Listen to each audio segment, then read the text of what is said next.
इन्नल्लाह ताला युहिब्बुल अतासा व यकरहु तसाउबा, मेरा अल्लाह जिसे छींक आती है उससे मोहब्बत करता है। सुभान अल्लाह।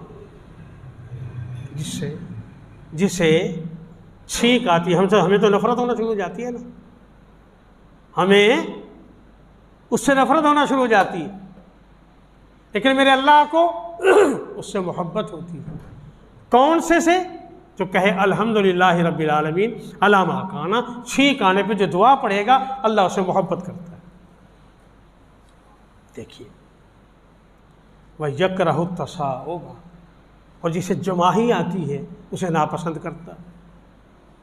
फरमाया जब जमाही आए कोशिश करो कि ये ना आए, बंद रखो। छींक पर हमारा इख्तियार नहीं है, लेकिन जमाही पर हमारा इख्तियार। हमें एहसास हो जाता है अगर हम सख्ती के साथ मुंह को बंद कर लें तो जमाही पर कंट्रोल